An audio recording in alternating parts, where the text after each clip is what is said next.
क्या आप जानते हैं कि मध्य प्रदेश में वर्तमान में कौन से मंत्री के पास कौन सा मंत्रालय है? अगर आप नहीं जानते हैं तो ये वीडियो देखने के बाद आप डेफिनेटली जान जाएंगे। Hello everyone, welcome to Vidyashree academy. I hope you are doing well. हम डिस्कस करने वाले हैं आज मध्य प्रदेश का वर्तमान मंत्रिमंडल।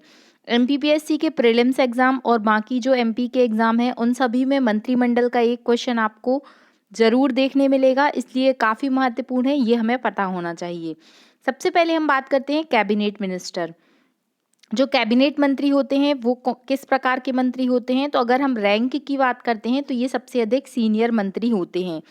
कैबिनेट मिनिस्टर जो होते हैं वो कैबिनेट की बैठक में भाग लेते हैं और इन्हें सबसे बड़ा जो दायित्व रहता है, जैसे कि गृह विभाग, वित्त विभाग, खनिज विभाग, इन सभी के जो प्रमुख मंत्री होते हैं वो कैबिनेट मिनिस्टर ही होते हैं। अब हम याद करने वाले हैं कि किस व्यक्तित्व के पास कौन सा मंत्रालय है, कौन सा जो मंत्री है वो किस मंत्रालय का हेड है। अब ऐसे तो बहुत सारे नाम दिए हैं, क्या हमें एग्जाम में ये सारे नाम याद रहेंगे? तो हम इसको कुछ इस तरीके से रिलेट करेंगे कि हमें ये याद रहें। सबसे पहले हम बात करते हैं माननीय शिवराज सिंह चौहान जी, जो कि वर्तमान में मध्य प्रदेश के मुख्यमंत्री हैं। कौन से नंबर के मुख्यमंत्री हैं? तो 28वें नंबर के मुख्यमंत्री हैं, ये भी आपको याद रखना है। तो इनके पास एक तो सामान्य प्रशासन, जनसंपर्क विभाग, नर्मदा घाटी विभाग, विमानन एवं अन्य ऐसे समस्त विभाग हैं जिन पर कोई मंत्री अभी नहीं है। तो याद रखिएगा कि जो सामान्य प्रशासन है, जनसंपर्क विभाग, नर्मदा नदी घाटी जो विकास है और विमानन, ये सारे डिपार्टमेंट किसके पास हैं? तो ये डिपार्टमेंट शिवराज सिंह चौहान जी के पास है। और ऐसे डिपार्टमेंट जिन पर अभी कोई मंत्री नियुक्त नहीं किए गए हैं वो वाला डिपार्टमेंट भी मामा जी के पास है। तो ये आपको याद रखना है। अब सेकंड जो है वो है गृह, जेल और संसदीय कार्य, विधि और विधायी कार्य मंत्रालय। ये सारे काम कौन संभाल रहे हैं? तो ये नरोत्तम मिश्रा जी। अब ये हमें कैसे याद होगा? तो याद रखिएगा, देखिए, गृह मंत्रालय, जेल मंत्रालय, संसदीय कार्य। अब संसद में क्या होगा? विधि और विधायी कार्य तो जो होंगे वो संसद में होंगे। और संसद में होने के साथ साथ या तो अगर काम अच्छे से होते हैं तो फिर गृह मंत्रालय होगा, और अगर नहीं होते तो फिर जेल जाना पड़ेगा, तो जेल मंत्रालय होगा। और इसके लिए हमेशा कैसा व्यक्ति चाहिए? उत्तम व्यक्ति चाहिए। इसका मतलब क्या है? ये सारे डिपार्टमेंट किसके पास है? नरोत्तम मिश्रा जी के पास हैं। हमें कैसे भी करके बस याद रखना है और एग्जाम में सही आंसर तक पहुंचना है। नेक्स्ट जो डिपार्टमेंट है वो है वन विभाग मंत्रालय। वन विभाग मंत्रालय कुंवर विजय शाह जी के पास है। तो याद रखिएगा, वन, वन से आपको याद रखना है यहाँ पर विजय, वन विजय। तो ऐसे आपको याद रहेगा कि वन पे क्या करना है? विजय प्राप्त करना है। तो कुंवर विजय शाह जी के पास कौन सा विभाग है? फॉरेस्ट डिपार्टमेंट या वन मंत्रालय है। अब जो नेक्स्ट नाम है वो काफी महत्वपूर्ण है। जो भी लेडीज, मतलब यहाँ पर बात की जा रही है कि जो भी महिला विधानसभा में, मध्य प्रदेश की विधानसभा में जो महिला मंत्री हैं तो उनके नाम चूंकि कम है इसलिए उनके क्वेश्चन पूछे जाते हैं। तो सुश्री उषा ठाकुर जी के पास पर्यटन, संस्कृति, अध्यात्म विभाग और धार्मिक और न्यास धर्मस्य विभाग है। अब ये हमें कैसे याद होगा? तो देखिए, पर्यटन, संस्कृति, अध्यात्म, धर्म, ये सब क्या है? ये सारे डिपार्टमेंट दिए गए हैं उषा ठाकुर जी को। तो याद रखिएगा, उषा जी के पास कौन कौन से डिपार्टमेंट है? तो पर्यटन है, संस्कृति है। अब संस्कृति है तो वहाँ पर अध्यात्म और धर्म जुड़ा हुआ होगा। तो ऐसे आपको याद हो जाएगा कि उषा ठाकुर के पास कौन कौन से मंत्रालय हैं। नेक्स्ट जो नाम है वो है हरदीप सिंह डंग। हरदीप सिंह डंग जी के पास नवीन एवं नवीनीकरणीय ऊर्जा पर्यावरण मंत्रालय है। तो इनके तो नाम में ही आ रहा है हरदीप। हरदीप से हमें याद रखना है हरियाली, और हरियाली से क्या होगा? नवीन और नवीनीकरणीय ऊर्जा आएगी और पर्यावरण मंत्रालय रहेगा। नेक्स्ट नाम है श्रीमती यशोधा राजे सिंधिया। काफ़ी चर्चा में रहती हैं ये, क्योंकि ये मध्य प्रदेश में खेल और युवा कल्याण की प्रमुख हैं।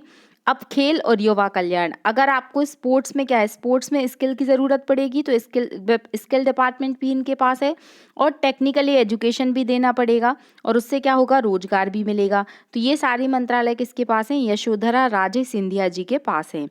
नेक्स्ट नाम है गोपाल भार्गव। तो जो लोक निर्माण विभाग है और कुटीर और ग्रामोद्योग है, ये वाला डिपार्टमेंट गोपाल भार्गव जी के पास है। तो कुटीर और ग्राम उद्योग, कान्हा जी कहाँ रहते थे? गोपाल, मतलब कान्हा जी किसका नाम है? गोपाल जी का नाम है, मतलब श्री कृष्ण जी का नाम है। तो हम ऐसे याद कर सकते हैं कि कुटीर उद्योग और ग्राम उद्योग, कान्हा जी तो ग्राम में रहते थे, मतलब गोपाल से याद रख लीजिए आप ग्राम उद्योग, ऐसे आपको याद हो जाएगा। और लोक निर्माण विभाग, अब जो गोपाल जी थे श्री कृष्ण जी, वो हमेशा लोक निर्माण, मतलब जो भी लोक निर्माण होते थे उनके कार्यों में बहुत आगे रहते थे। तो गोपाल भार्गव से आपको याद हो जाएगा लोक निर्माण विभाग और कुटीर और ग्राम उद्योग विभाग। नेक्स्ट नाम है तुलसी सिलावट। तुलसी सिलावट जी के पास कौन कौन से मंत्रालय हैं? तो जल संसाधन मंत्रालय, मछुआ कल्याण मंत्रालय और मत्स्य विभाग।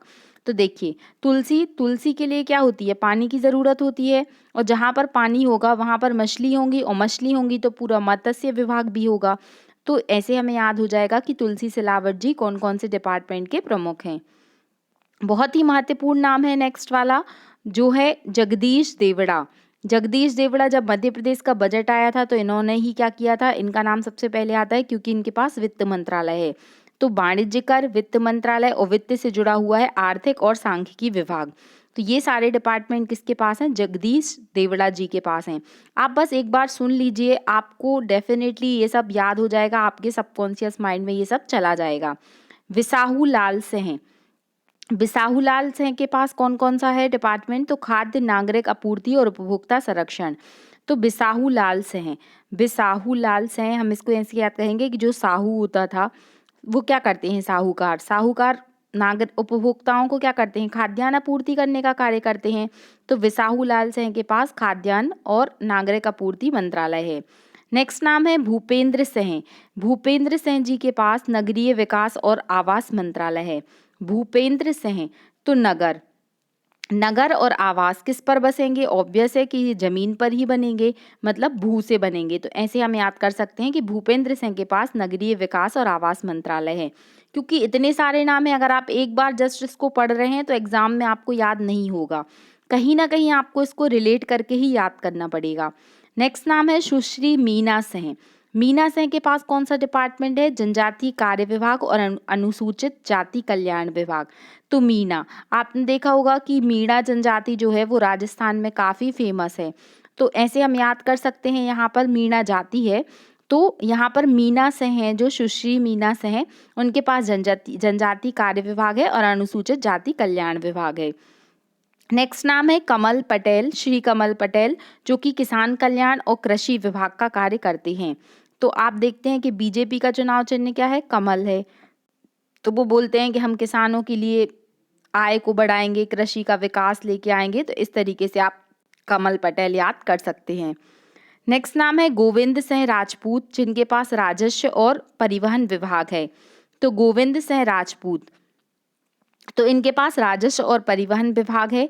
तो जो लोग गोविंद सिंह, अब गोविंद जी किसका नाम है? श्री कृष्ण जी का नाम है। तो श्री कृष्ण जी के पास तो हर एक चीज़ थी, राजस्व भी था और परिवहन भी था। तो हमने वहाँ पर भी गोपाल को श्री कृष्ण जी से याद किया था, और यहाँ पर गोविंद सिंह राजपूत को राजस्व और परिवहन से याद कर लेते हैं। नेक्स्ट नाम है ब्रजेंद्र प्रताप सिंह। इनके पास क्या है? खनिज है और श्रम है। तो ब्रजेंद्र, ये ब्रज के समान क्या करते हैं? खनिज को निकालने का कार्य करते हैं और बहुत अधिक श्रम करते हैं। ऐसे याद कर सकते हैं कि खनिज विभाग किसके पास है? तो ब्रजेंद्र प्रताप सिंह के पास है। अब विश्वास सारंग, विश्वास सारंग जी के पास चिकित्सा, शिक्षा, भोपाल ग्रास त्रासदी और पुनर्वास विभाग है। तो देखिए, अब अगर आपको ट्रीटमेंट की ज़रूरत है तो आप किसी रिलायबल डॉक्टर के पास जाएंगे जिस पर आप ट्रस्ट कर सकते हो, विश्वास कर सकते हो। तो ऐसे याद कर सकते हैं। और पढ़ने के लिए भी हमें क्या चाहिए? एक विश्वास योग्य टीचर चाहिए कि जो हमें गलत ना पढ़ाए। और भोपाल गैस त्रासदी में कितने सारे लोगों के साथ में बहुत ही बुरा हुआ था, तो उनको भी ऐसा डिपार्टमेंट दिया जाएगा जो विश्वास के पात्र हों। तो हमें ऐसे याद हो जाएगा कि चिकित्सा, शिक्षा और भोपाल गैस त्रासदी का जो पुनर्वास विभाग है वो किसके पास है? वो विश्वास सारंग जी के पास है। नेक्स्ट नाम है लोक स्वास्थ्य और परिवार कल्याण मंत्रालय। तो प्रभु राम चौधरी। अब प्रभु राम जी जो हैं उनके पास हम क्या कर सकते हैं? उनको परिवार, हर एक परिवार अपना क्या मानता है? आदर्श मानता है। और लोक स्वास्थ्य का डिपार्टमेंट भी किसके पास है? प्रभु राम चौधरी के पास है। आई होप ये सब आपको याद होता जा रहा है। एक बार हम फिर से रिवाइज करेंगे, आपको डेफिनेटली याद हो जाएगा। नेक्स्ट नाम है महेंद्र सिंह सिसोदिया। तो महेंद्र सिंह सिसोदिया जी के पास पंचायत और ग्रामीण मंत्रालय है। तो पंचायत और ग्रामीण विकास जो है वो बहुत ही महत्वपूर्ण होता है। डिसेंट्रलाइजेशन जो है, जो गांव है, चूंकि भारत गांव में बसता है, तो एक बहुत ही महान काम है। महान काम है, इसका मतलब क्या है कि जो पंचायत और ग्रामीण विकास है वो किसके पास है? महेंद्र सिंह के पास है। फिर श्री प्रद्युम्न सिंह तोमर जी के पास क्या है? ऊर्जा मंत्रालय है। तो प्रद्युम्न सिंह तोमर, प्रद्युम्न से याद रखना है, कुछ एनर्जी से रिलेट कर सकते हैं इसको, तो याद रखिएगा कि प्रद्युम्न सिंह तोमर के पास ऊर्जा मंत्रालय है। नेक्स्ट नाम है प्रेम सिंह पटेल। तो पशुपालन मंत्रालय, सामाजिक न्याय एवं निःशक्त जन कल्याण मंत्रालय किसके पास है? प्रेम सिंह पटेल जी के पास है। तो पशुपालन करने के लिए पशु पक्षियों को बहुत ही प्रेम पूर्वक पालन करना पड़ता है, तभी आप क्या कर सकते हैं? उनको सोशल जस्टिस दिला सकते हैं। और जो लोग निःशक्त जन हैं, जैसे कि दिव्यांग हैं या किसी पिछड़े हुए हैं, तो उनके लिए क्या चाहिए? आपको उनको भी प्रेम पूर्वक हैंडल करना पड़ेगा। तो ऐसे याद कर सकते हैं हम कि पशुपालन, सामाजिक न्याय और निःशक्त जन कल्याण मंत्रालय प्रेम सिंह पटेल जी के पास है। फिर बात करते हैं एमएसएमई डिपार्टमेंट और साइंस एंड टेक्नोलॉजी डिपार्टमेंट की, जो ओम प्रकाश सकलेचा जी के पास है। तो साइंस एंड टेक्नोलॉजी ये लाइट से जुड़ा हुआ है, मतलब प्रकाश से जुड़ा हुआ है। और एमएसएमई, इस पर क्या करना है? प्रकाश लाने की ज़रूरत है, क्योंकि लोग इसके बारे में नहीं जानते हैं। तो याद रखिएगा आप, एमएसएमई डिपार्टमेंट और science and technology department Om Prakash Sakhlecha जी के पास है। सहकारिता लोक प्रबंधन, सहकारिता लोक प्रबंधन जो है वो अरविंद भदौरिया जी के पास है। तो सहकारिता के क्षेत्र में अरविंद केजरीवाल जी का आपने बहुत नाम सुना होगा, और उनका जो लोक सेवा का मैनेजमेंट है वो तो पूरे दिल्ली में फेमस है। तो ऐसे आप अरविंद जी से याद कर सकते हैं कि श्री अरविंद भदौरिया के पास सहकारिता मंत्रालय है। नेक्स्ट जो है वो हायर एजुकेशन की बात करते हैं, तो डॉक्टर मोहन यादव। तो जो मोहन है वो अभी यूट्यूब का सीईओ कैसे बनाया गया था, क्या आप बता सकते हैं? तो वैसे आप याद कर सकते हैं, कहीं ना कहीं वो नाम इस नाम से जुड़ा हुआ है कि जो हायर एजुकेशन है वो मोहन यादव के पास है। लास्ट जो है वो है औद्योगिक नीति और निवेश प्रोत्साहन, जो राजवर्धन सिंह के पास है। अब ये हमने सारे नाम याद कर लिए हैं, एक बार हम फिर से क्विकली रिवाइज कर लेते हैं। शिवराज सिंह चौहान जी के पास सामान्य प्रशासन, जनसंपर्क विभाग, नर्मदा घाटी और विमानन मंत्रालय है। फिर हमने कैसे कैसे याद किया था कि जो गृह मंत्रालय, जेल मंत्रालय और संसदीय कार्य मंत्रालय है वो उत्तम व्यक्ति के पास होगा, मतलब नरोत्तम मिश्रा। वन विभाग, वन कुंवर विजय शाह। पर्यटन, संस्कृति, अध्यात्म, ये सब उषा जी से जुड़ा हुआ है, मतलब सुश्री उषा ठाकुर इसकी हेड है। फिर नवीन और नवीनीकरणीय पर्यावरण, पर्यावरण से हमने कुछ हरा हरा याद किया था, मतलब हरदीप सिंह। खेल और युवा कल्याण मंत्रालय, स्किल मंत्रालय और टेक्निकल जो एजुकेशन है, ये सब यशोधरा राजे सिंधिया जी के पास है।